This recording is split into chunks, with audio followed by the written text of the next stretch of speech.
you guys have been around a long time.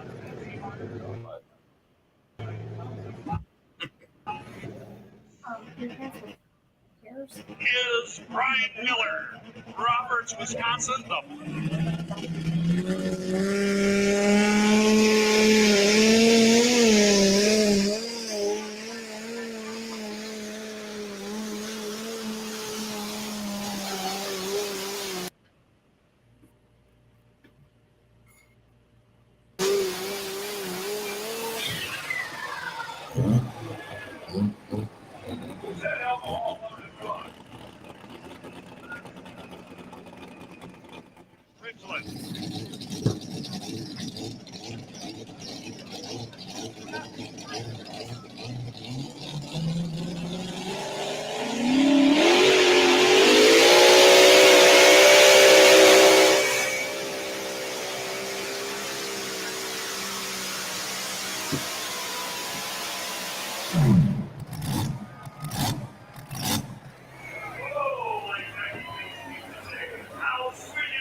The Black Thunder. Whoa.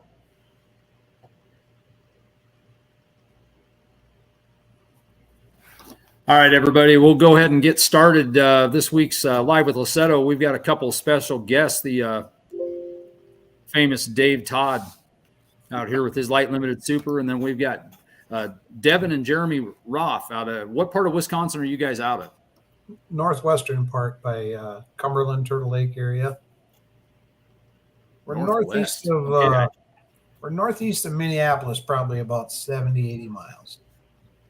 Oh, really? Okay. Yeah, we're way up. And well, I didn't quite expect that because now you know, I see some of the guys pulling around. I've kind of figured you to be a little farther east, but these guys campaign the Mohawk Warrior, Alice Chalmers, light limited super, and mainly pull a WTPA. Is that correct? Correct. Yep. You guys pull with any other groups, or mainly with just that? With that? Mainly just a WTPA. There's just not enough time to go a lot of other places. So, how many hooks a year do you guys have, or do you hit with a WTPA? I think this year we had like 12. Okay. 12 or 13, and they had 2 rainouts, so we ended up I think with like 11-ish, so 10 or 11. Yeah. And Dave, do you know how many pulls you hit this year? Because that had to be about right in the same neighborhood. I'm thinking if we include Wisconsin and Arizona and all that, I think I'm 16, 17, something like that right now. I'd have to add them up. Really?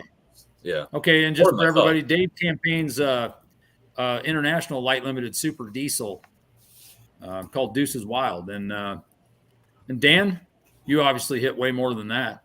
Yeah, 24 hooks, I think, for the year. Holy smokes. That's a lot. Oh, very cool. Put that comment on there. Yes, sir. We just had a comment from Moose's tractor pulling videos, said they'd love to see you guys hook with ECI. Are you guys really aren't that far probably from some of the ECI hooks, are you? No, they're in Iowa, southern Wisconsin, and I think they got 1 or 2 in southern Wisconsin, and most of them are in Iowa, and is there some in Missouri? Yeah. I'm not sure. But yeah, we're not very far. We'd have to change a couple things to go pull with them, but let's kind of get in the weeds where I wasn't ready to go just yet, but there are a few little different rules, I think, and the weight's different, correct? Yeah. ECI is, I believe they're 65 or 6,700. They did drop. They dropped to 6,500. Yep, and then they got a tire limit, 24.5 tire limit, and there's just a few little things we'd have to change. But other than that, I think we'd fit the book. Well, you sold our tires, so I don't think we'll be doing that anytime soon. Yeah, it did. So, well, that does bring that up.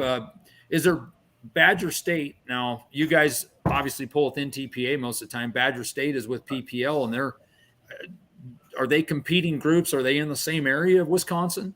No, Badger State's mostly in the southern part of the state, southern part of Wisconsin and northern Illinois, and we're more mid Wisconsin. Um, the more northwestern part. We do have a couple hooks on the east side of Wisconsin too, but for the most part, they don't interfere too much. That's okay. I need I need a little lesson on this because like Kevin Lynn, you mentioned he'd been around a long time. We'd actually our families pulled against Kevin several times. I mean, back when he was still running that thing as a light super diesel. In fact, I don't know that. So John and Ryan are the guys that own it. And I think that's I'm not sure how they're related to Kevin. I want to say that they're probably, John might be like a brother or a cousin, but same family. Same family. He's talking about brute force. Yes. Yeah. Kevin with the 504 rocket. See that? That tractor's been around forever, Mm-hmm. Yes. And that's what I'll bet you. I think I remember him at the Nebraska State Fair, probably in the late 80s, middle 80s. Yeah. Oh, Doug. Yeah. Oh, there's the $1 million question there. $1 million question, and I just can't tell you why. We ain't got enough hours in the show to get there. Or beer in us, one of the two. Oh, there ain't enough hours in the Maybe. week to get that one done. I did. All jokes aside, I told Dan we should light the internet on fire one time and try to get in the weeds on that deal because, my goodness, all the different organizations have different ways of keeping diesels and alcohols kind of on the same page, and each one seems to work. Like Badger State and ECI use weight, and I don't know if there's a tire difference between the two or not. I'm not sure how they're doing that. I know there used to be. WTPA is running the same weight, and then they're just giving the diesels a little more air. And so I don't know. It seems to work out. And at the end of the day, it comes down to a lot of different things. And it's just that's actually a very good question. And each group kind of has to decide what works for them and go with that. My own personal opinion is I think, one, I'm a huge proponent of the class.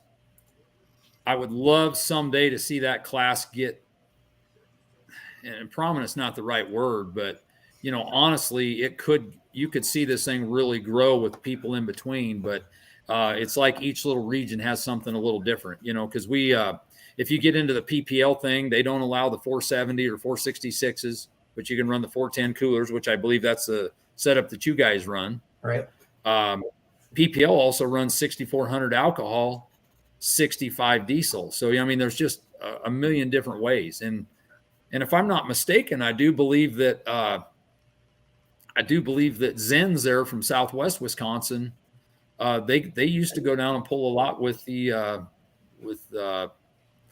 PPL Western Series, but I have not seen them show up this year. They've been pulling a lot with ECI and Badger State, mainly Badger State. Really? Yep. They're doing well. Okay. I mean, hanging right with them. They're hard running tractors. Yes. They're, I'll say it. I've said it before, and I'll say it again. Zen's hardly ever miss a setup. It seems like even if they're wrong, they're almost right. Yeah. So it's crazy. Yeah. And if one tractor misses, the other one is not going to miss ever. They get it corrected before the second one shows up. Mm-hmm. Right. Sometimes it's fun to miss that by a bunch. Puts on a show. Yeah. Things can get weird.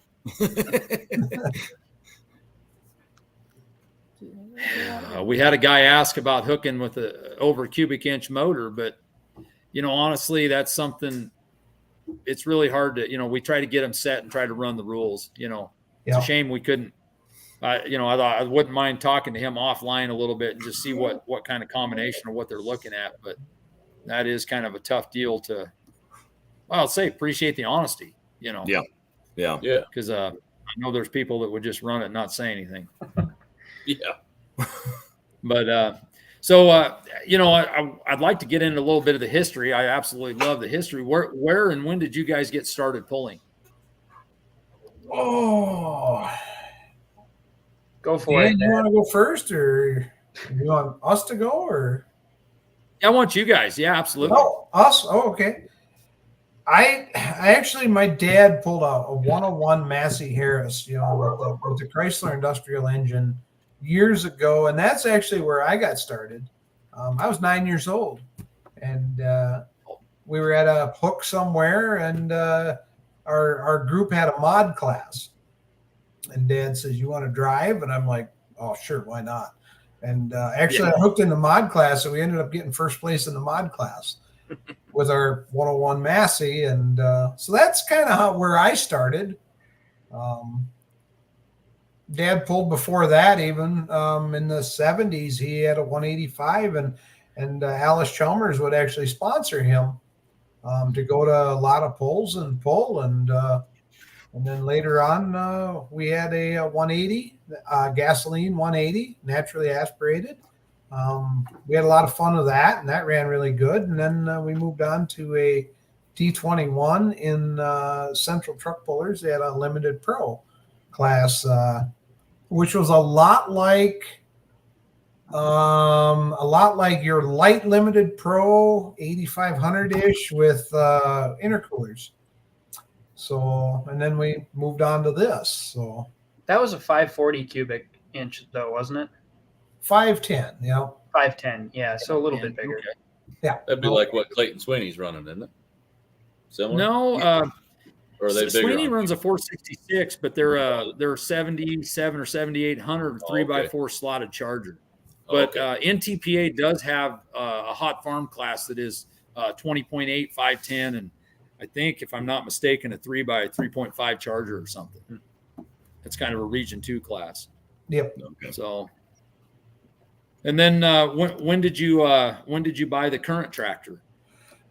We were pulling with one of the groups, and all of a sudden they decided to make a little rule change, and we didn't really care for it. And we talked to Chris Pickler, and Chris Pickler said, "Hey, we're going to start a light limited superstock class with WTPA, and is that something you'd be interested in?" And I said, "You know what? I have to change everything anyway." So we sold our old D21 chassis, and we talked to Dennis Fry and bought just the rear end from him, and got that up here and kind of went through it and took it apart and put it back together, and that's what we've been running ever since, with a few changes. Is that still based on the 190 rear end then, or is yeah, it's just the early series 190. Yep. Thank you. Okay. And then you chose to go with a little bit newer motor. Yeah, we nothing against Alice Chalmers, but we looked at their cylinder heads, and there's no way to get air in and out of them things. So we just decided, we looked down the NTPA rule book, and it said, hey, the 40 series is a replacement for the 426. So we started looking at that and went, you know what? That's the ticket right there. Let's go with that. We can try to make it. It's handy. They had the cubic inch one that would fit right in too. Yeah, 408. They're not extremely common, but they are out there, and we found one of them and went with that, and worked out good. So yeah, I think that'd be a pretty good platform. Absolutely. Yeah. Yeah. And well, I may throw this out there, Dave. You might throw your story out there too, because there's a lot of people that don't realize, you've been pulling for quite a while as well. Yeah, I pulled antiques with my M. The one we had over at Titan Machinery. Actually, I pulled that thing for like 8 years. And then when me and Susie got married, I was going to try to do some farm stock stuff. Tried to buy a 1206 on a sale in Brush, Colorado, and that didn't work out. So she said, well, why don't you just build your 560 into something? And I quit asking questions. I just started building. Green light was on, so you went. Yeah, I got the green light. I wasn't asking no more. Yeah. And that was this is 7 seasons we've had it now, and yeah, it's been a lot of fun. Had a lot of fun. Well, a lot of hooks on it. We can go back in the way back. Dan's been around pulling for longer, and probably a lot of people realize too. You might tell your little story there, Dan. Oh, how old a kid were you? Oh, the first time I was ever in one, I was probably 4 or 5, but actual going down the track, I never went down the track in a tractor till I was 19, maybe. Drove Really? Was it farm pulls in your area or? Yeah. The Bolus, kind of my hometown, and Farwell, St. Paul, a lot of local old pull it down the track and people stand on the sled. There was some of that and stuff like that with farm tractors. Yeah, we had a 4840 that my uncle tuned up and we'd take around. So, but no, I mean, my first getting into pulling on the higher level was running around with James McGuire from Wood River that had that. Was that a light super, right? The 180. Tim McGuire, James' dad, he campaigned. Well, he had a D21 to start with, and then had the what was it, the Load Runner 4010. Yep. Well, and then the Load Runner 180. Yeah, and then he bought Dave Chrisman's Alice out of Indiana, I believe, was a really, I mean, and back in the day was a top-notch light super. Yep. And somewhere in there, Tim passed away, and James took it over. Yep. And I'm going to tell you what, that tractor, it started running. Yep. And I know some other people had a hand in it, and I think his stepdad had a connection with Jerry Lagarde from back in the old days. And what did he have that tractor? A couple of years that you guys ran around with it? Yeah, we ran around a couple of years, and then he decided to build that Pro Stock. But he was from Wahoo. You're leaving off the best part of that. That was the first block separation I ever saw was with the 180. Well, in Lincoln, Nebraska State Fair, and whole smokes. Pre-cable days, by the way. Yeah, we ran it in Pueblo, Colorado as a kind of they were trying to get pulling down there for the state fair or whatever, and paid some of us to come down there. And that was the first time I'd ever run a big pulling tractor. And we heard it down there and brought it home and took it over to Dick Paynes, who's kind of another legend in himself there back in the day. And he overhauled it, and we made 2 passes. Second pass, it lifted the head right through the hood, or the block, I should say. And then Dick we called Dick, and he goes, you know what? I forgot to balance that before we put it together. So it was bound to expire. I don't think it would have mattered. It was that thing was really, really running. And I think then he went after building that Pro Stock, which never come to fruition, but yep. And then you probably took a little hiatus there before getting around with Brad, probably, huh? Yeah. I hadn't had anything to do with pulling really till Brad. Had a little something to do in 11 and 12, and then I really didn't get back into it hot and heavy till Brad bought his 85s. So, yep. So and then I bought mine in 20, I guess it was summer of 20. And really? Then, okay. Yep.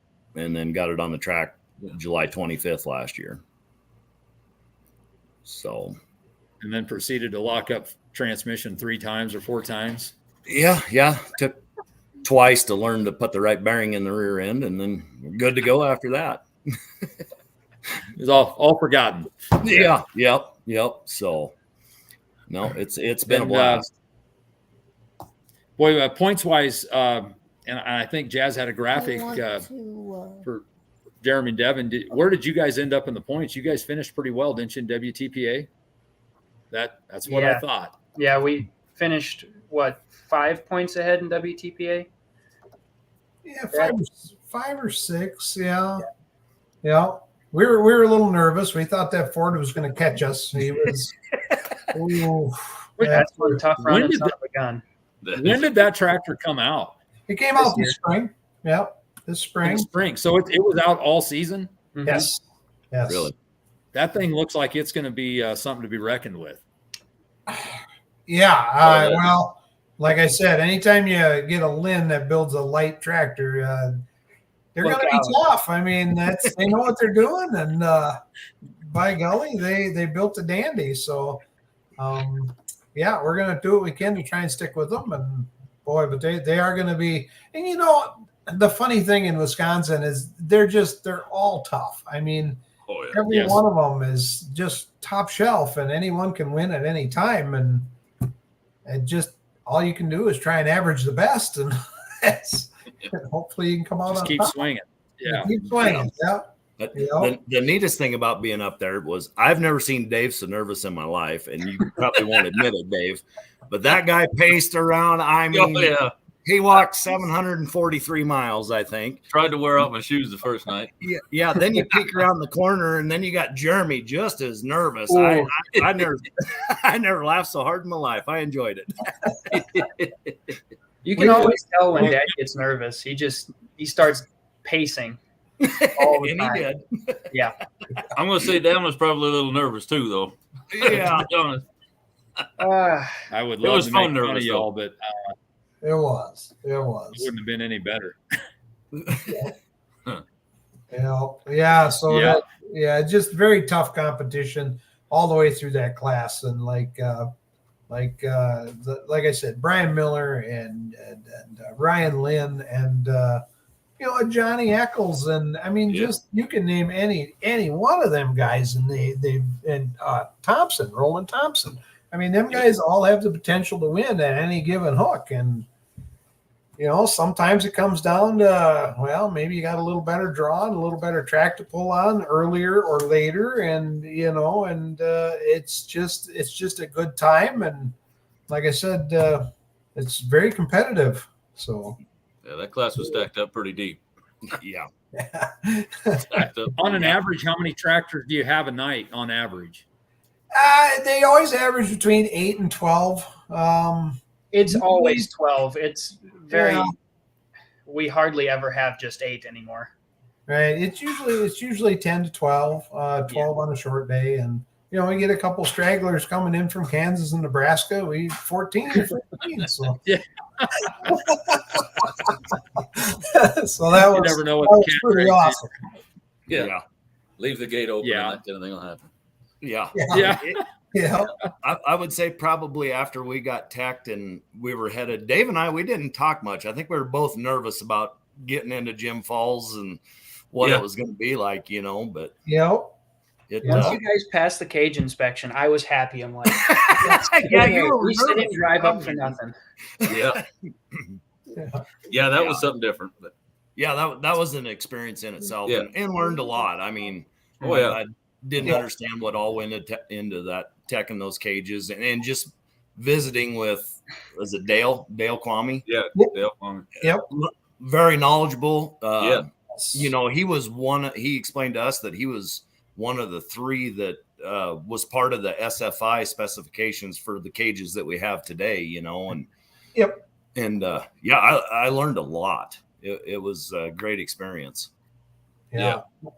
And it surprised me too that they actually scrape a little metal if you're running chromoly. They scrape a little metal off, and they check the moly content in the steel, and I mean they really check them out and make sure that they're going to be safe if things go bad. So I do believe they can sonic test them or something when they scratch that off too. They do sonic testing too. Right. Yep. Mm-hmm.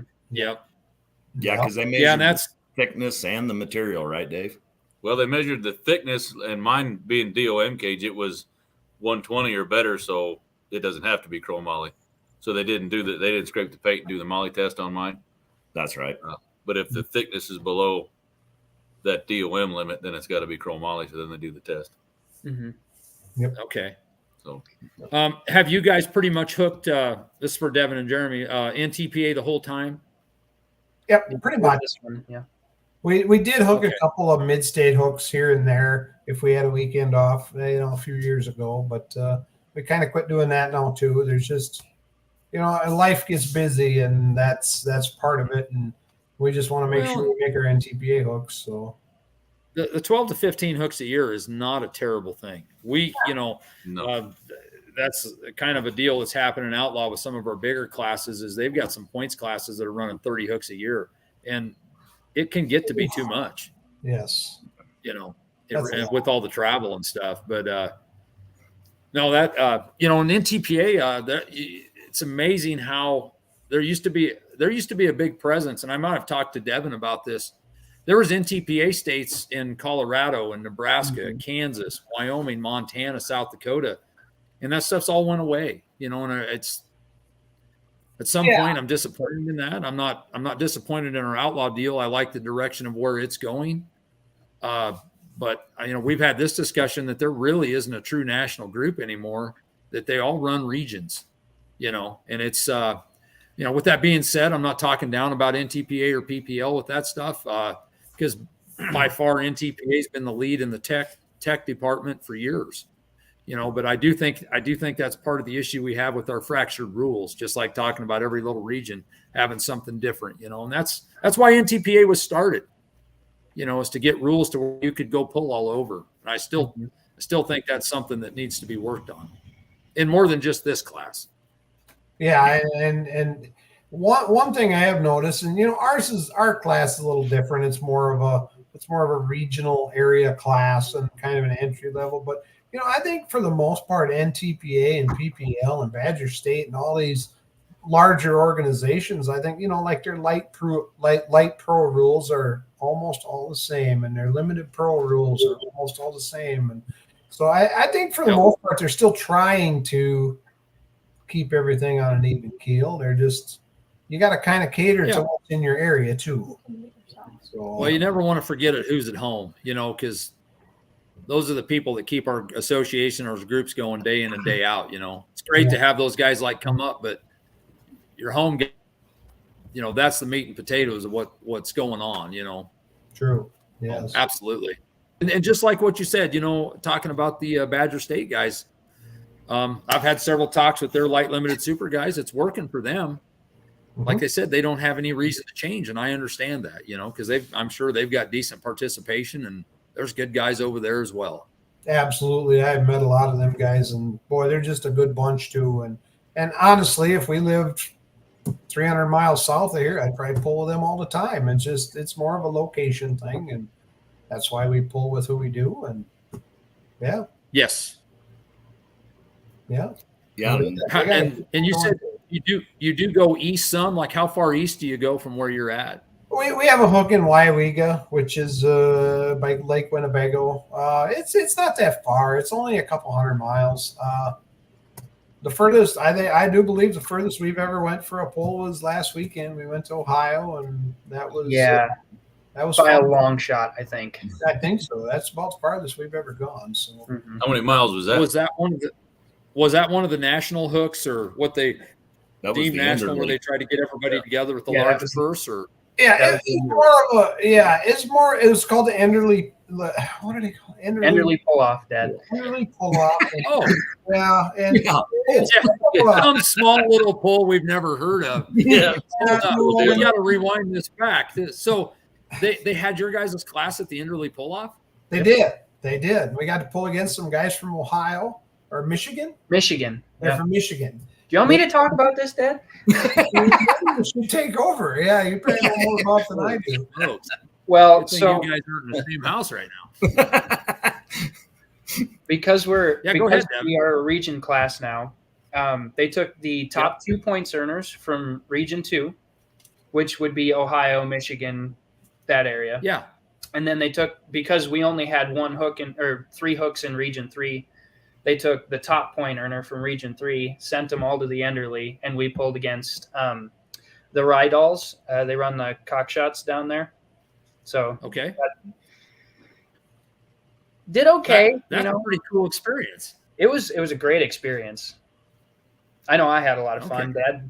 It is. And you know what? Them buggers really run good too. I mean, I was quite impressed with them. They ran really well, and they sound good, and they made decent passes, and at the end of the day, they pulled it further than we did. So it was kind of fun. And you'll have to forgive me for I don't quite recognize that name, but is that part of that old like cockshut 40 or E4 or the rounded hood cockshut? Yep, the chicken coop special was one of them, and then I don't know what they call the other one. It's just a 570. Just a 570. 570. Okay. So and a nice bunch of guys too. I mean, it seems like no matter where you go, you start talking to tractor pullers, and for the most part, they're just a good bunch of guys.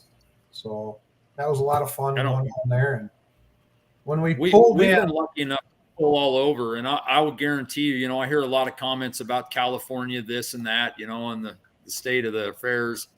There's great group of guys out there pulling too. And, we've Arizona to Texas to all over. I mean, the pulling and the farm type people are the same. I don't care where you go. It's kind of our kind of people.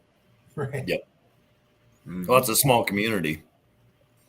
Yeah. Getting Yes. smaller. Yeah, getting smaller every day. Yeah. Yeah, Yes. yeah, it is. And it just, that's like Devin, you coming to Hayes, and Yeah. I knew your tractor, Yeah. and you're like, what? Well, Yeah. I was a little surprised that you kind of picked me out of the crowd there. That was Not every day you're going to see a Mohawk Warrior T-shirt in no, Kansas, not this Western part of the Kansas. country. yeah. Well, and if you wouldn't have wore the shirt, it would have been a little harder. I'm just going to say. Oh, I know. Yeah. If you wore the helmet, we'd have known you. Well, Yeah.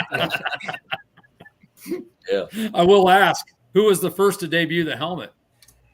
It was actually my buddy Daniel. He with the John Deere that pulls in our class. He was the first one that come up with that Mohawk, and I'm like, dude, that is just so stupid.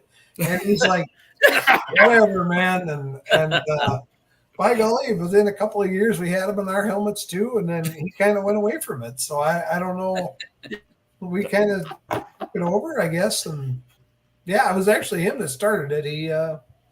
He Daniel Walk with the Wheelie Big Deer. He had that Mohawk, and then a few years later, it stuck. And for some reason, it doesn't surprise me that he's the one that came up with it. No, I'm not surprised either. Oh, he can be a card, can he? He's, Yeah. awesome. Good bunch of cats. He's Yes. he's a good guy. So, yeah. Yep. So, Yeah, no. Doug Worth asked a question if any of you guys have ever been in Kentucky or Tennessee. Not yet. Would you can you guys make 6,000 pounds, or would it be kind of a stretch with your current setup? we could. We'd have to put on some lighter tires. We'd probably have to go to a set of ag tires. But I'm pretty sure we can make 6. We just have to change tires. Yeah. And then we'd make it. You probably pulled pretty close to 6,000 in Ridgeland, didn't you? We had a full stack on her. It's Really? It was and every scale's different, every weight is different. It's always 6,250, and sometimes we have 300 pounds on the front, and that's all we get to work with. And the next like down in Ohio, what we have 4. Yeah, we had like 410 or something like that. 410. I mean, there's 100 pounds difference from one sled to another, and so yeah. Is that what Kentucky and Have you Tennessee guys is 6,000 across? I do believe Roughly, most of them are 6,000 down there, because it's There's some. to be honest with you, most of them are the same. The weight's probably the biggest issue, or not the issue, but the biggest difference. Wasn't there some going back and forth between 6 and 62, and they settled on 61 or something in some of them, one of them groups or something out there in Kentucky? I haven't heard of that. I know. I remember hearing something about that, but I'm not certain on what it was. Yeah. And there's a lot of machines that would not have any issues with 6,000 pounds. We've got an Alice Chalmers where the engine's way out front, and that's a huge benefit. Now, my buddy drives a John Deere, and oh my goodness, 6,000 pounds. Dan sits on his motor. What's that? I said Dan just about sits on his motor. Yeah, his brake pedals are probably straddling it. I mean, it's like, it's so. I mean, with the John Deere 6,000 would be tough, especially with the diesel stuff that's a little heavier. And so, I mean, I get why they settled in at where they're at, and I understand why some of the groups want 6, and I understand why some of the groups want 65. I mean, I get it. So, like I said before, you just they've all got absolutely. Yeah, you just got to work with what's in your area and go at it. That's just it. Where do you agree to a single weight? Because, like you say, it's working for this outfit. Absolutely. Doug, I agree with you, Doug. 4 spinners. Yes. I like that. 4 spinners. I don't know if you've seen that tractor, but Mark Ulmer's got basically a 9 or 1066 rear end. I'm sure it's 706, but there's really no difference. Yeah. With a 4-charger, basically a a little bit of a mild diesel super motor, Sigma 4 chargers and everything, and he carries Not 900 I pounds. can't remember exactly what he carries, but there's at least 1,000 pounds, if not a little more, of weight. Wow. It's a Now, lot. We've it worked. seen I'm some going of to tell you his, right now, he's went to some extreme lengths. Yes, the extreme lengths. That's a good way to put it. Swenby's had a rear end that they pulled light limited with, and that was a 706 rear end. And That's what's it went down it's south now. The guy that used to, oh crap, I can't remember his name. He's down in that bluegrass area too. Yep. Down there now. The 1896, they called it. But anyway, that was Swenby's, and they pulled up here a couple of years, and I think that was some of Mark Ulmer's handiwork as far as making things light, and there was a lot of weight on the front of that one too. I mean, they had a lot of weight to work with, and That was Swiss cheese, though. There was not a lot left of it. Swiss cheese because Mark Ulmer's watching, but yeah, I'm sure he's Mark's not scared to get a little, He ain't scared to out cut there, holes. man. So. take a little metal. That out dude's if never it's thought in the necessary. box his entire life, So, He's a character. Yeah. wealth of knowledge. I think he was in Ridgeland Yes. too. When Mark Ulmer, What's that? Did Mark Ulmer pull in Ridgeland in the light super class? No, that would have been Alan. Alan. Alan, okay. Alan Ulmer. Yeah, but it's Mark's nephew. There you go. Alan Ulmer's old tractor went to Swenby's, and then it got sold to it went to Kentucky. But I'm not so sure that Jamie didn't Barger. Swinby's tractor. Jamie Barger, that's it. Yep. There you go. Jamie Barger bought it. I'm not so sure that Alan didn't end up with a tractor out of Wisconsin. I thought it was Swinby's alcohol Yeah, tractor it's that had the old dog Hunter rear end. end. Yep. I think they traded. So I think there was some horse trading that went on there, and players to be named later, and who knows. Yeah. Yeah, and isn't So, Alan's if you guys chassis got now- any, what's that? Isn't Alan's chassis now? That's one of Gary Whiff's old chassis, if I remember right. I thought I remember him saying something about that when we were talking to him Yeah. up there. Yep. Really? Yep. See, I thought that come complete out of Wisconsin, but I might be wrong. No, he told us at Something we may have Ridgeland to that ask that the was question. Gary's first component chassis, maybe. Something like that. Yeah. Really? Yep. See, because that, and I don't know if you guys know Doc Christensen. I We believe do. he's a mod builder out of Minnesota. He made a bunch of Ford 5000 rear ends and steel housings. And Esden Lane, in fact, I think Esden might still be running one. And Mark Ulmer's Lost tractor, the Diesel Super's got one, and then Allen's got one as well. So that could be. That was news to me. Yeah, I've seen them rear ends. They're a fabricated, like you said, and they look like they're working. So yeah. It's just weird to see a component chassis with 9-bolt wheels. Yes, it is. Yeah. Well, You guys have any upgrades or any big plans for next season? yeah, we need some better tires. One of our competitors put on a set of new tires here about toward the end of the season, and boy, you could just see the difference in his finishes, and so we have to work on. We already ordered them, so they'll be here by spring. We ordered some new tires, and then of course when we do that, we need to get more weight off the tractor on the back so we can put it on the front. So that's going to be another battle for this winter. Start grinding and hacking and trying to get some weight off, and go from there. Probably have to upgrade the turbo again if we have to. If there's a rule change, we're going to have to do that. And other than that, we're just going to fix a few leaks and let it rip. Okay. Maybe tighten the bolts down. Tighten the bolts. Yeah. Yeah. Got any big plans, Dan?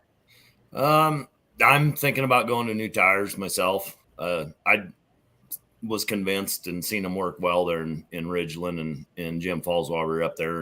And I think it hurt me a little bit as well up there. So I'm seriously thinking about tires, doing some different things, and going to change some things in the engine, do a little there. And I need to start hacking a little more weight out myself. So that's about it, really. But it all time and money, you know. Yeah. Well, and our short off season is going to be rough too. And that's what kills me being out here in Wyoming. And it's going to be one of those, how many states is my tractor going to be in again this year? So scattered about, I mean. Right. So. Yep. Have you got any plans for the winter? Me? Yeah. Yeah. Oh, yeah. I'd like to get into a new set of tires, but I got to get more weight off. That's the main thing. There's no chromoly on my tractor at all, which hopefully that'll all be redone. All new chassis and cage and wheelie bars. And I think there's some other places I could lose weight to. When we got back from Wisconsin up there was definitely a hurt piston in mine. So it's got 6 stock pistons and some used sleeves. I had to dig pretty deep in the junk pile to come up with enough stuff to put it together to run it Mitchell here last weekend. But I think it's all right. It'll make it through Arizona, I think. Then I've been talking with Andrew. We'll get some better holes in it and get that tightened up. And you bet. Yeah, 200 horse and better tires, you know. Yeah. In order. That's all we need right there, tires. right? That's it. Yes. Less weight, more power, better tires. Yeah. And a big stack of money to pay for it. So yeah. We do accept donations. Yeah. Called sponsors, Dave. That's what they call them. Okay. That's why I'm not yet, maybe. She just walked by. Yeah. Yeah. That's the permission department there. Yeah. No, she doesn't. When for you Wisconsin guys, when does your season start? Usually the weekend after Labor Day. Birthday, usually. Or Memorial Day. Yep, the weekend after Memorial Day, and then it goes through basically a week after or 2 weeks after Labor Day, depending on what they've got scheduled. So you guys can come to Arizona next spring with us then. That's right. If we can get out here, well, Dan, it might be closer for them to go to Florida. Probably. Yeah, probably. That's another one I'm going to try and shoot for this year. So that's a haul. What's that? He's trying that's to, a haul. He's trying to set a record for the most miles traveled, I think. Yes. It's a bucket list, Paul. I don't know. Yeah. I think if Dave gets his put together, I think we might load up a trailer and go. We can definitely work on that. Yep. Florida. Yeah, and that's February, correct? It's the end of January, isn't it? Right in there, end of January 1st, February somewhere. Because when I was out at Gordyville, the last one at Rantoul there, that Kevin Foltz from Kentucky was trying to get me to go down there, and it just wasn't going to happen that year. But it was just a week or two after Gordyville, if I remember right. I'll be darned. So it might be end of January. Now that Ocala, is that the one you guys are? Yeah. Ocala, yep. And I think, and for you, I think that's an NTPA poll now as well. Yep. Could be. Yeah, it is. I think as of last year, maybe.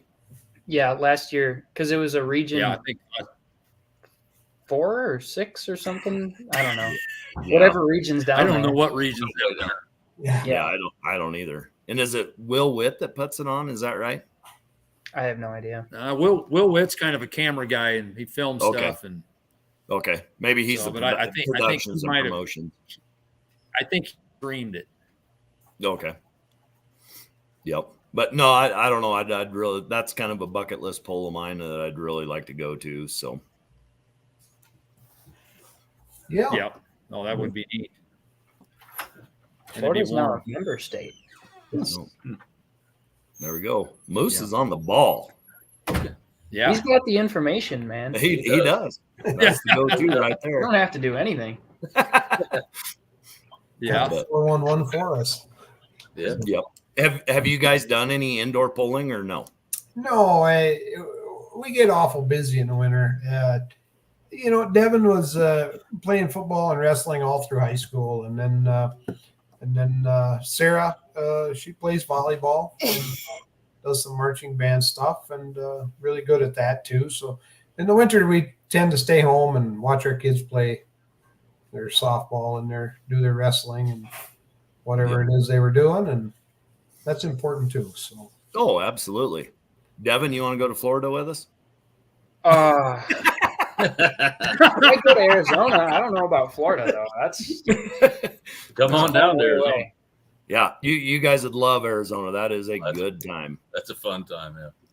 It's real laid back, and Yeah. believe it or not, they've got a pretty darn good track. They had to do, a huge amount of work to get there because they have problems down there I would have never dreamt of, and the biggest thing was getting dirt / clay without rocks in it. Mm. And they actually had some company screed the dang dirt and haul it in there. There's stuff we just don't think about. Yeah. Right. But They over got a a few good one, years, they beat that track up pretty decent. Mm-hmm. Yeah, it's got a bite. It's got a hook in it. Now and then the Chandler one at the drag strip, that gets a little western because it's narrow. Yeah. And they literally pulled right beside the racetrack. So it's not ideal, but it was still a pretty good time. It was. Yeah, that was a lot of fun. You guys were taking pictures with palm trees as backdrops and different stuff. It was just a different world Yeah. down there. Yeah, that was a good time. Yeah. Don't get And to they're- take pictures of pulling tractors and palm trees very often. So No, maybe we better do No. that. at a drag strip. At a drag strip. Yeah. Yep. So Yeah. are they We talking? pulled at Vandermeer a couple times. Go that ahead, was Greg. that was interesting, right beside the drag strip. Really? I remember that. Yeah. That What year one was Dave, that? did you ever pull there? No, that was right when I got my tractor put together, and that was it the weekend before that or whatever. It broke both the bull pinion shafts. Remember that? Twisted both the shoot. inside splines off of it. I can't remember where that was, but yeah, it was broke trying to get there. I remember being at that pole, but didn't have the tractor. So, and it's probably a good thing because I remember that being a little narrow. And mine was going. That nowhere track in was the narrow, ballpark. and it actually was pretty good dirt too. It was really good. Yeah. Thanks, Venata. Oh boy. Probably not wrong, Dan. No, he's probably not. Oh, I don't feel bad. That's a little more my speed too.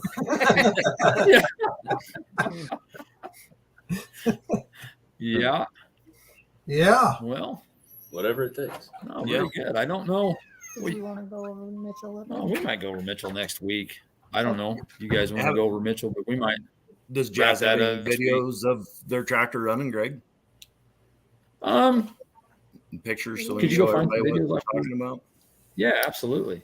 Yeah. Yeah, they've got a really nice tractor. Runs really good. Yes. It whooped my butt. Yeah, mine too. Just a different situation, guys. If we were all on the same table, you'd be right with us. I almost guarantee it. So. Yeah. Well, No, I'll tell you what. For me, what I was so happy or proud of those guys doing is stepping out of their box and going someplace new. And to be honest with you, if you take where our Heartland class is versus where you guys are in WTPA, you guys have evolved, and your class has been around probably a little longer, more competitive. Now, make no mistake, we're striving to get better. You can see these two guys right here. They're on their way, but all of this stuff sharpens their knife just a little more, to get back into the battle, and they're making a lot of progress. We're pretty proud of them, They run really well. I mean, they made good hooks in both Jim Falls and Ridgeland. Dan, you kind of got hosed on the draw a little bit, but You really got hosed on the draw. yeah, Thanks. but it is what it is. And boy, just good passes both times, and both tractors. And boy, we were just glad to have you guys. That was awesome and a good time. And it's always good to see different guys in different competition and talk to different people from different areas. So Yeah, it was great to be there. Yeah. I know you guys are looking forward to trying to do it again. Oh yeah, Yeah. That's on the plans. Yeah, I don't know. I was pretty intimidated going up there, but it wasn't anything like I thought it would be. We were very welcomed, and I mean, Oh, yeah. everybody treated us very well. Yeah. That'll show you what it looks like. Yeah.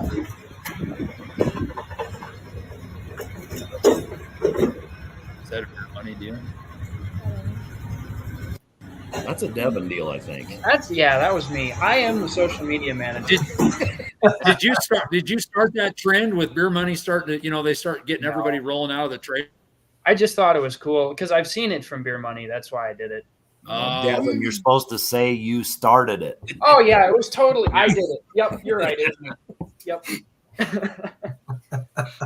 I don't know if you've seen the latest one, but somebody on the farm stock page or something on Facebook had somebody getting rolled off an open trailer, the gooseneck behind a pickup. I about died laughing. It's like,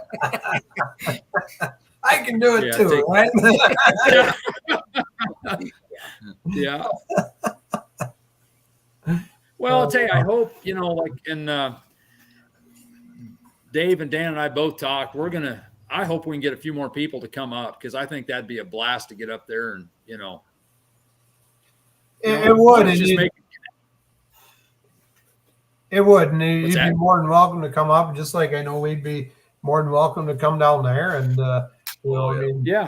it's try and hit a doubleheader weekend. That's probably going to be the best bang for the buck. And yes, a couple of them. Well, and that's guy that's got Johnny's deer or whatever, wasn't there? We were talking, we could have hit 4 pulls in 2 days or 3 pulls in 2 days or something and been within 45 miles. Yep. A couple different organizations, and you can hit quite a few somesome. That's unheard of. Yeah. We got to plan better, Dave. Be a little more ambitious. I don't think mine would have made 4 hooks in those 2 days. Yeah. I think it's lucky to made the 2 that it made. Yeah, I saw a picture of that. You had a mess there. Yeah. Oh, yeah. I'm not going to say I don't still have a mess, but it runs. It got back out and made the last hook, right? Yeah, and it's got to survive the 2 in Arizona, and we'll be happy with that. But see, we had to dig pretty deep in the used parts pile to find stuff to put it back together. But yeah, there it is. Yeah, and I know Dwayne, if he gets his mini mow put together, he would like to go up with us next summer. And you'd like to come up too, Greg. And it'd be nice to get 4 or 6 of us to load up a couple trucks and come up there. It is. It's a blast. I still talk about it. And like I say, you guys, I mean, I had some safety issues or some equipment missing. And I mean, you guys were going to run home that night and make me what I needed and stuff like that. I mean, you guys went above and beyond what you had to for us. And I mean, it was great. You guys are class act. Everybody in your association is, never had to ask for anybody to pull us. They just, you guys helped line that up. Jonathan having his own truck to pull later on in the evening, sat there and made sure we got through the scales and everything staged and back and everything every time. Big thanks to them. Yeah. Big thanks to them. Yeah, and I mean, other than them trying to steal our weights for payment, last night. I mean, that was funny. And they were that morning when I went out, they did actually haul them down here from Baronet. They were sitting right in front of the shop door. So, and you guys brought them 40 miles down to us, and that was something you guys didn't have to do. Oh, it's way easier to drive a pickup than that truck and trailer. So that's happy to do it. The one thing I was disappointed in was I didn't get to go try who's got the John Deere, John Eccles. I didn't get to try his brandy. Oh, yeah, he's usually got some really good stuff. And the gals, when we checked in, told us we had to go over there after the pull and try it, and I didn't make it. Didn't happen. Blackberry brandy is smooth. It's like, it's a little bit like Kool-Aid. There's my fruity drink, but there you go. You just on your umbrella and you got it. Yeah. We did have Susie's brownies from 700 or 800 miles away. So they were good too. Yeah. Can't have a night of pulling without some brownies or whatever. Yep. The Ridgeland's one of our best hooks there. There's a lot of the track's very consistent for everybody, and there's just a lot of fans and Yeah, people show up for a that. lot of good support, and that pool's been there a very long time. I'd say, oh boy, Devin. God, what did they say? We're 57 years or 53 years or something. Yeah. 7, I think. Very long time. Oh, I remember yeah. going there when I was like 5, 6, 7 years old and seeing some of the old timers pulling back then, and that was really cool. Yeah, and somebody said that's a town of 200 people, and they get a crowd of between 5,000 and 6,000 people. Yeah. Mhm. Well, I believe it. There was people everywhere. And, It looked and like that a is, neat facility. Too. oh, that is the neatest facility. I don't know. Yeah. There's probably 30 acres to park in, and then they got this hill Oh, that's 300 foot tall, and it's unreal. Yeah. you know, a few years ago they ran out of room and had to actually build grandstands on top of the hill. It seems to make Really? Mhm. So that's pretty neat. The one NTPA tech guy, he had to tell us that there might be a pause in the show due to somebody getting drunk and rolling down the hill. It happens every once in a while, yeah. Yeah. But we never got to witness that. But No. I did witness some drunk people in the crowd. There was. It is Wisconsin. Hell yeah. I'm still eating cheese from there. Yeah. Yeah. Well, Yeah. guys, I've got to run. I'm going to let you guys finish up. But thank you guys so much for coming on tonight, and hopefully we can see you down the road. You know, like I said, if we can make it work, I know we're going to try to get one tractor, and I know these two guys are pretty dead set on making it back. So, and Devin, don't be a stranger down in Kansas. We would love to. I'd love to come down, but like I said, we got to get the kids through school, and then maybe we can go do some of this stuff, you know, further away. Doesn't sound like it's far away though. Well, no, that's Sarah's A couple years. so it's going to take a little bit, but We'll still be pulling down there. we'd Once like I'm to, out of college, the Warriors going on tour. So. right. We'd like to go. To Shipshawana. You know, we'd like to go to That sounded Shipshawana. like I'm leaving Dad at home. Maybe, yeah. No. Yeah, we'd like to get to Shipshawana. All right. Well, thank you guys, and we'll Thanks, see you later. Easy, Greg. I gotta go, man. I'm running late. For bowling. Yeah. So, I guarantee you, me and Dan are down to jump the truck and trailer, and load up, go about anywhere. yeah. Yep. If there's good pulling, good people, we're going. We're there. Yeah. And for us to, travel and pull with other organizations, I mean, that's why we built the things, is to go have fun. So, I can see one or two more trips up there next summer. Like I say, Dwayne, if he gets his mini mow, he wants to go and possibly bring one of his other pulling vehicles along. So, anybody that's ever wanted to go to a pull and hook with a great organization, I mean, get up there. It's awesome. Well organized. We were never confused about what was going on at any time. Nope. And the tech officials, the sign-in crew, I mean, everybody was extremely helpful and courteous. I mean, just had a blast. And the media exposure that your guys' organization and your production crews and media crews up there that have given us has been unreal. I mean, God dang, for us being out in the middle of nowhere, really, in a smaller organization, has done a lot to help us, really. Mm-hmm. I mean, I don't know about your guys' Facebook, Dave, but I mean, It's unreal. There was a lot of chitter chatter because you guys were coming out there. There's a lot of people interested in that. So There was people talking about that I didn't even know who they were or whatever. Didn't think we were on anybody's radar or whatever. Then all of a sudden everybody's talking about it. Yeah.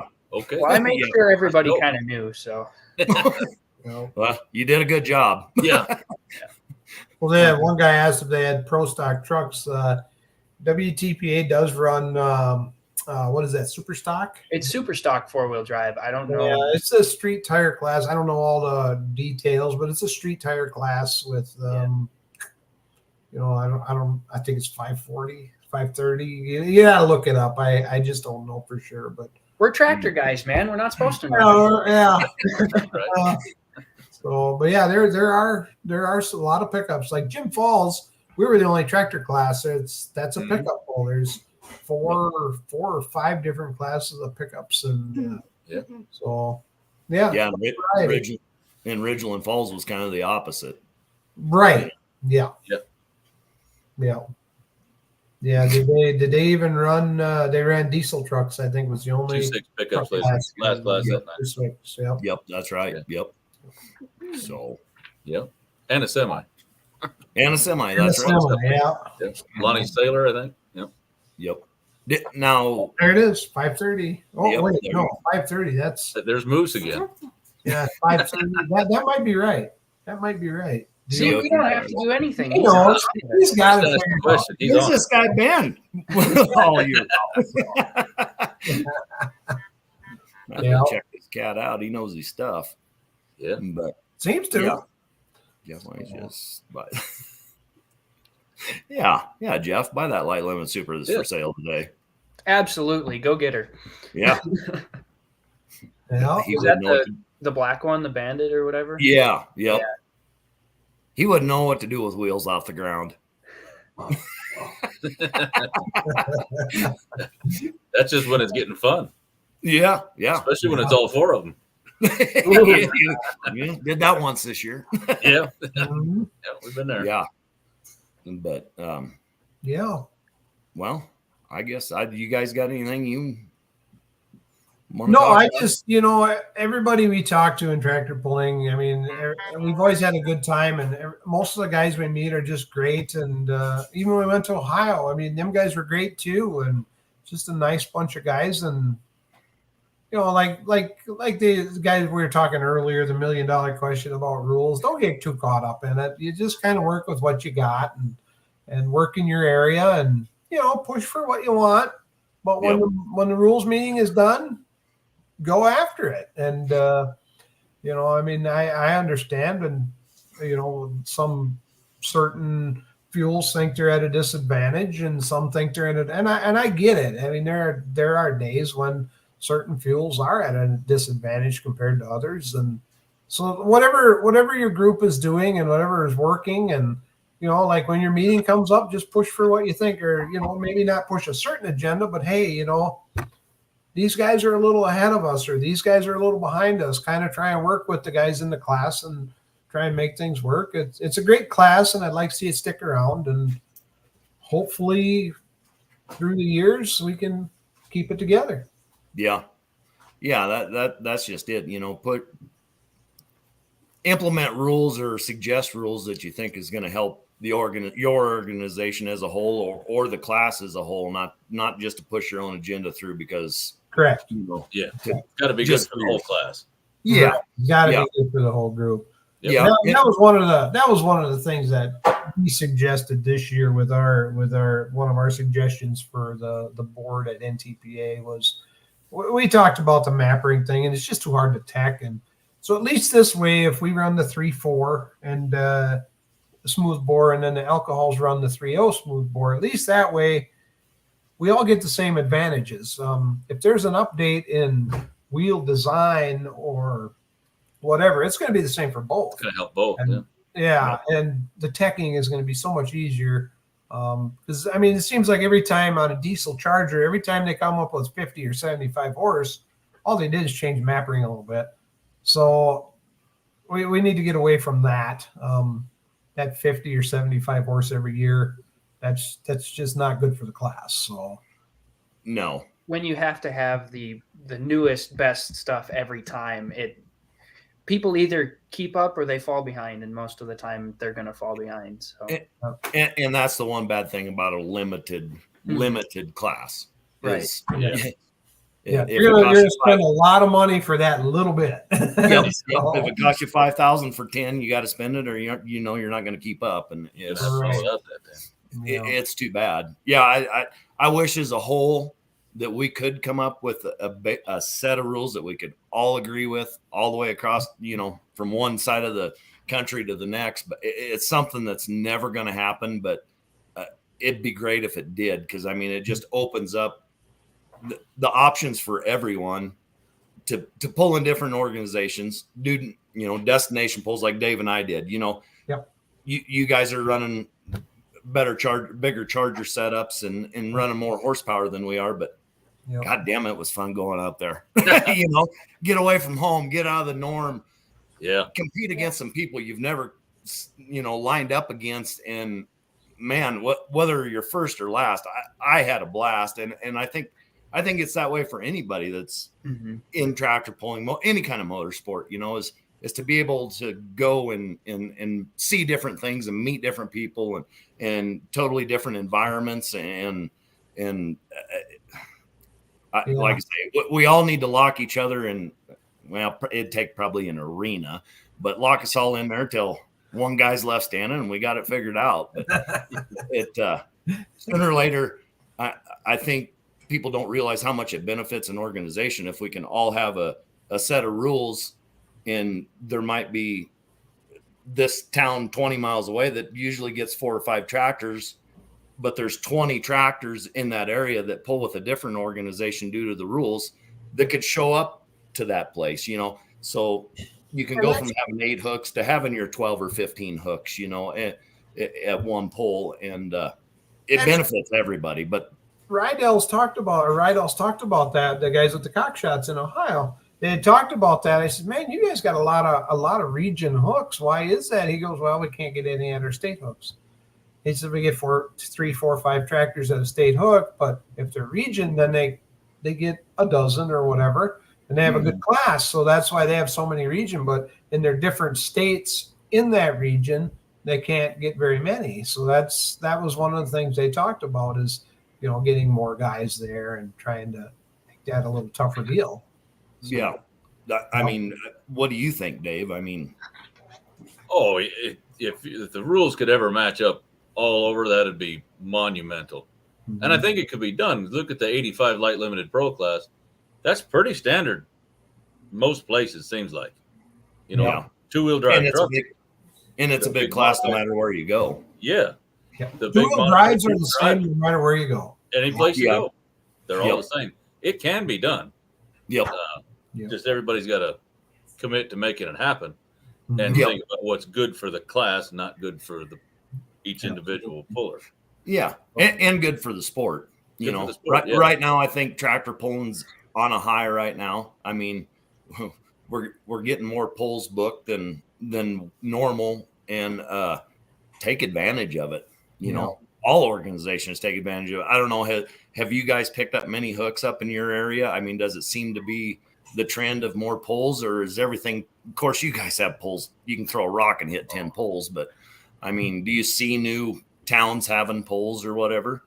Not really. I mean, every once in a while you'll have a new one somewhere. A lot of our local, like our entry level brush pulling stuff is kind of really struggling, I think.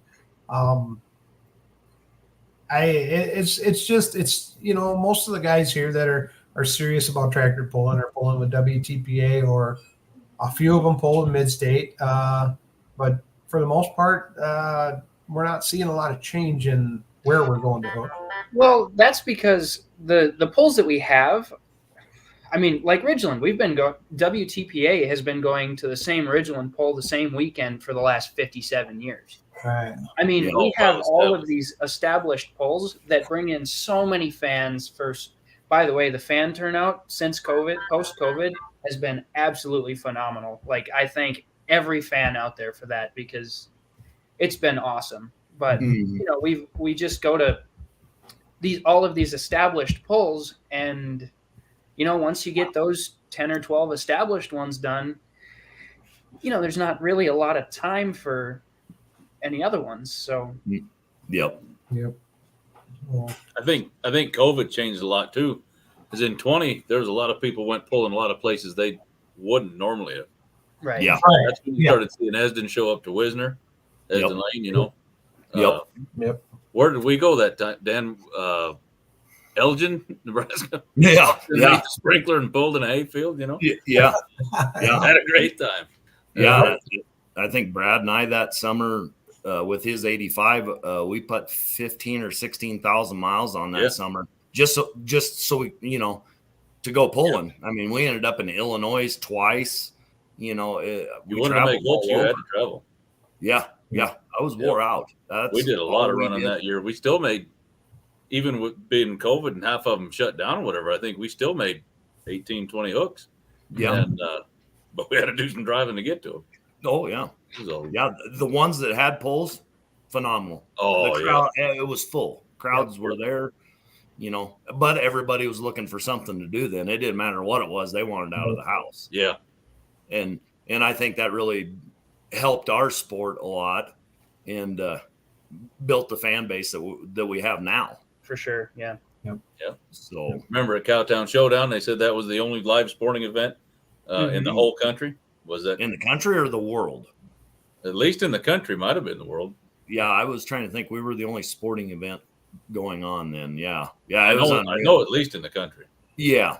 Yep. But that was an eerie deal. But man, I had a blast. I think everybody did. That was That's fun. year they pulled in an empty stadium. Yeah, it was just full of pullers. Just pullers, Had to stay under 950 or something like that to make sure we was under the 1,000 limit. Guy at the door clicking, checking, putting marks in hands, everybody coming in and out. Wristbands, That's wonderful. It was something. Every day, every morning, show back up to the pit from the motel. And, well, they might not let us in today. Well, here we go. And the next thing you know, well, all right, that was weird. Yeah, but fun. Yeah, it was. That's a pull you guys need to come down to in March. It's an indoor, but Brian Miller, he's been down there. Well, I think he's won it the last two days. Yeah, he won the last two of them. You got a tiger there or what? Yeah.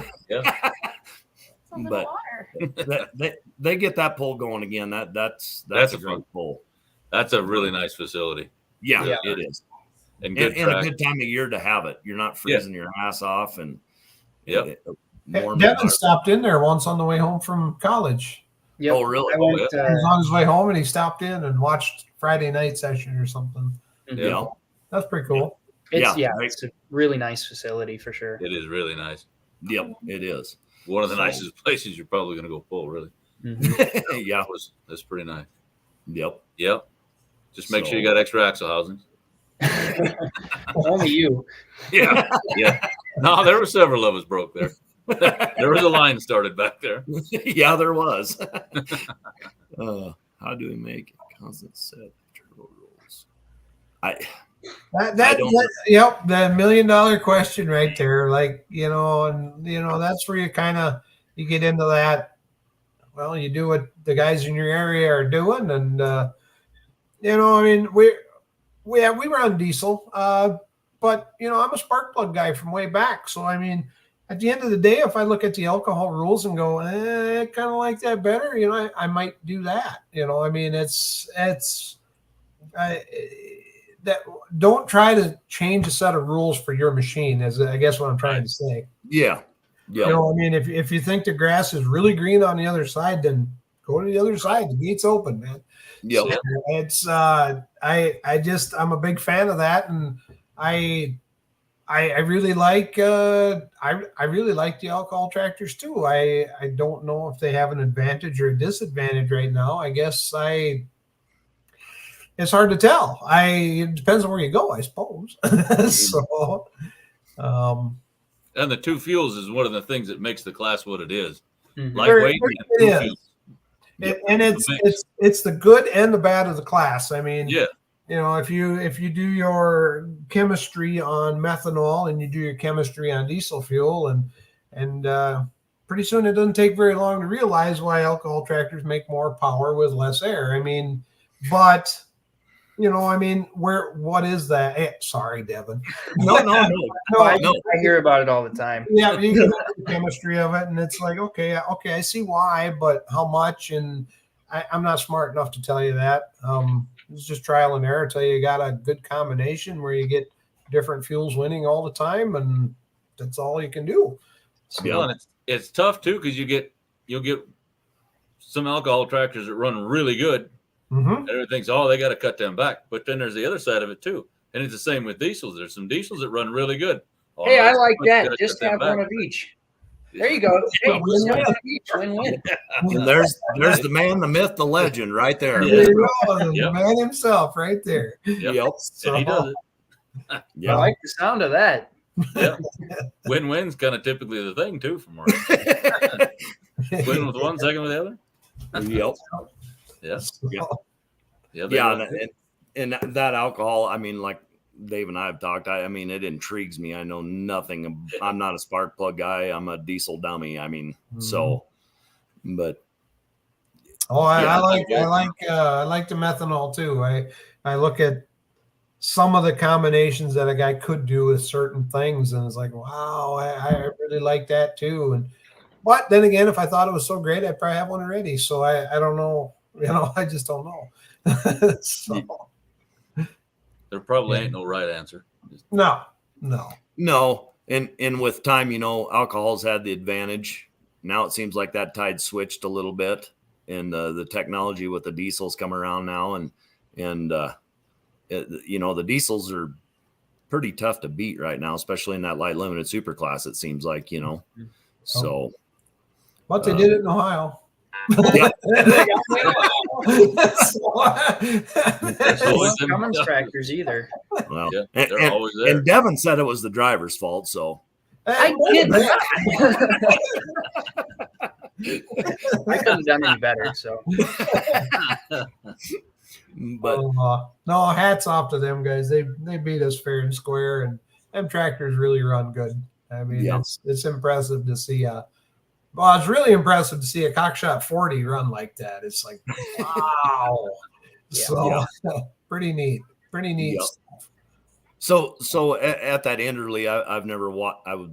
Don't know anything about it as far as I've never watched any footage from the Enderley, but I mean, pretty prestigious deal as far as their seance and everything that goes on. Yeah. It's like an all-star game. It's just really neat. Win, lose, or draw, the whole point that you were there and had the experience, and that's kind of the whole point. Just go out there and try and lay down a good pass. And it's like an all-star football game, or an all-star baseball game. The best guys come together, and it was just an honor and a blast.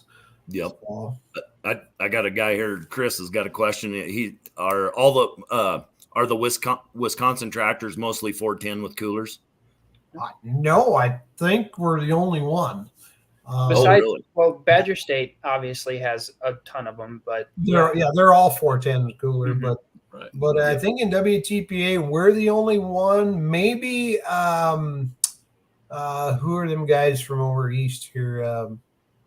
The Red Dog, that might have been a 410 cooler tractor too, but most of them are 470 diesels without coolers. Mm. And you guys run a 3-inch slotted charger with a 16 mil pump, is that correct? Yeah, we'll give away our secrets, but yeah, we do. So, Well, isn't that kind of the rules? I mean, you can go up to that. There's no they put a limit on the pump casing, but they don't put a limit on the plunger size, and so sorry. Oh, really? yeah. So we kind of go as far as we can without taking too much power to turn the pump, and I might have given away that trade secret, but I thought that was what everybody was running. My bad. No, I think they are. I think most of them are. I think the one guy actually ran a 17. Really? Yeah, I don't know how you get all that in there, but they do. So, yeah. 310 allowed coolers. Does WTPA allow 470? Yeah, WTPA does allow the 470, and the 315 diesels are allowed coolers with the twins. Then there's another provision in there where 360s can run twins without a cooler. I'd have to look through the book again to see exactly what all the combinations are, but yeah, see how that all pans out.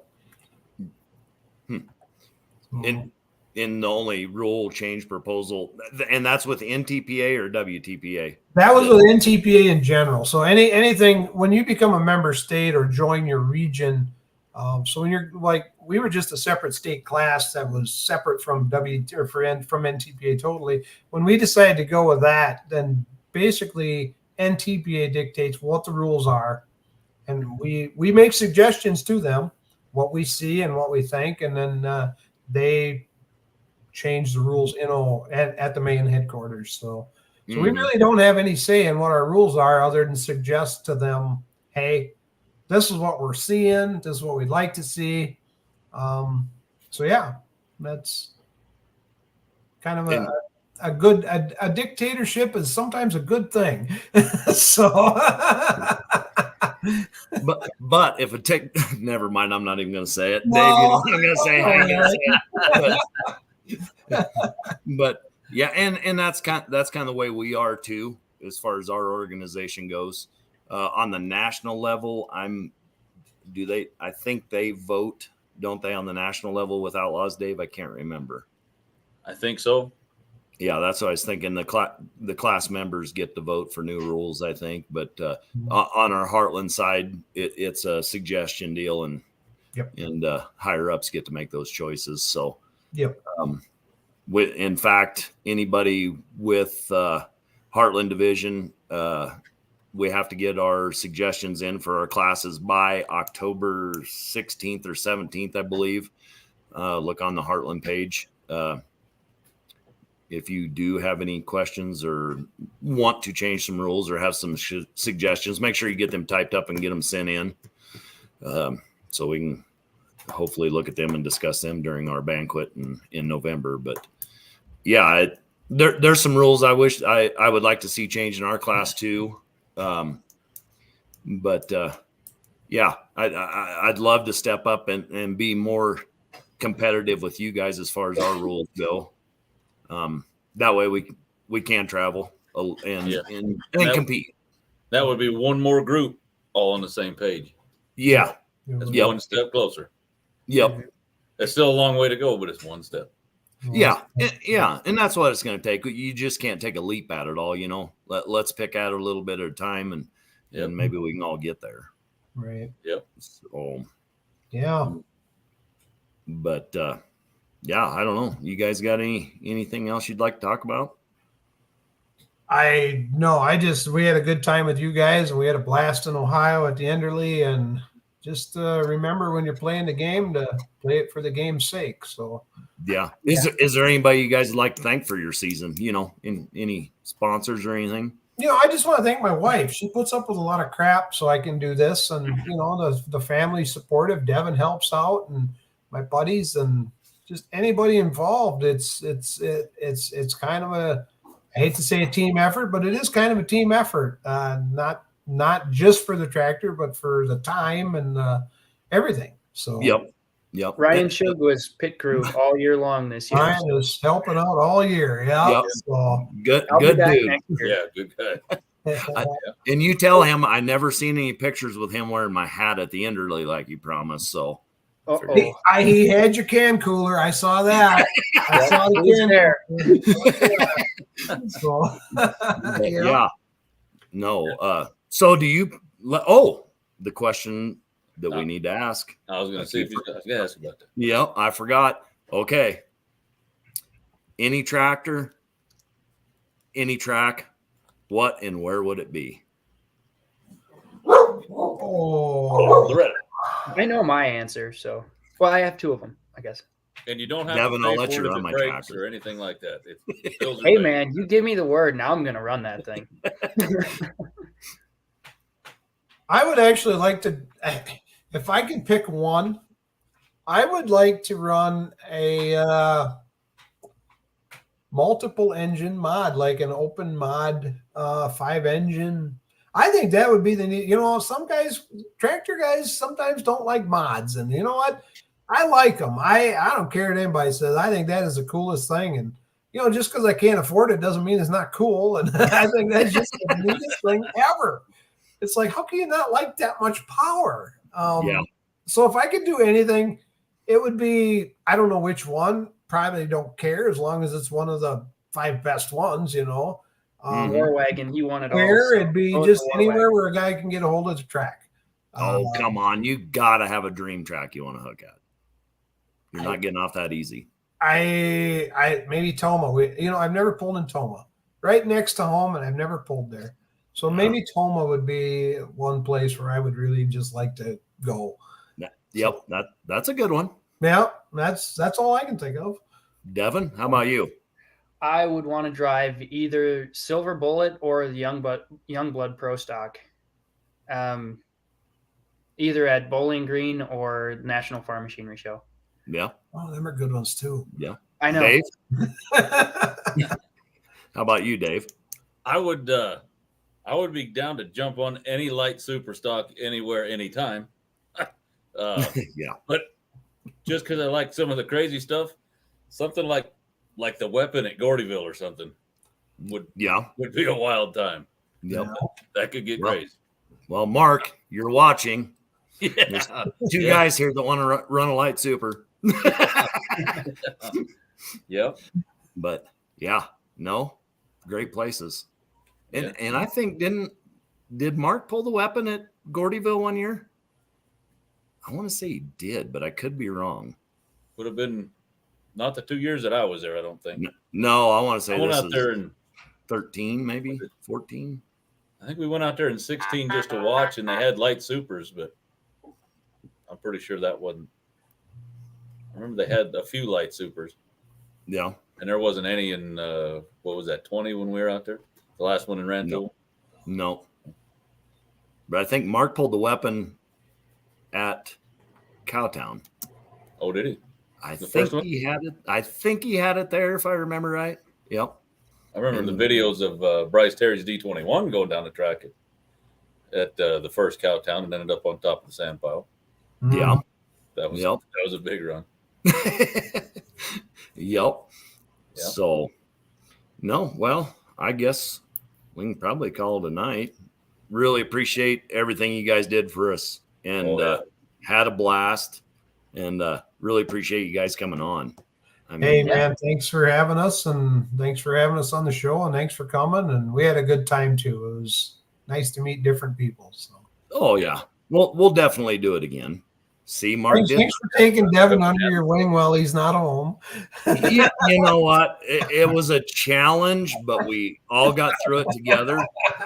Oh yeah, I'm real stressful. Don't put food in front of the kid because he'll eat it. I will. Yeah. My kid, he can't help himself. So it was great meeting you, because if you wouldn't have showed up, Devin, we wouldn't have got to do what we did this summer. Man, like I say, I can't say enough that we didn't have a blast. So Awesome. And made some flyer from the Senex station. Yes, you did. On Monday morning. There you go. Yeah. I said to get a cold drink. I'm like, hey, that thing was yesterday. Can I have that? He's a little weird, but I guess that'd be okay since it's over. All right, I'm taking it anyway. So. Fine anyway. Yeah. That's cool. Yeah, he wasn't going to catch me at that point. No.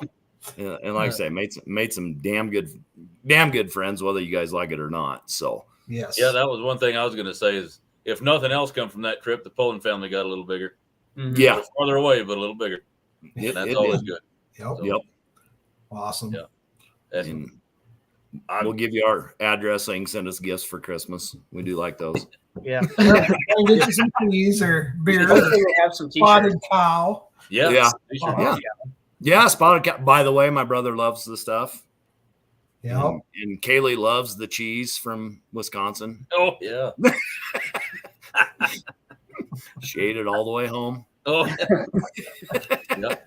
And we're working on boxing up some hats to send up there. So awesome. I'm gonna send you guys some, and Wilkes, the Wheelie Big Deer guys. Yep. Yep. So. Yep. Kaylee, she doesn't like cheese at all. Yeah, zero. So, but no, good times. Yeah, yes. Very good times. We'll let you guys get to your normal life. All right. Good seeing you. Yep. Thank you for having us, and see you guys later. All right. We'll do it again. Yeah, absolutely. Good. All right. All right. So we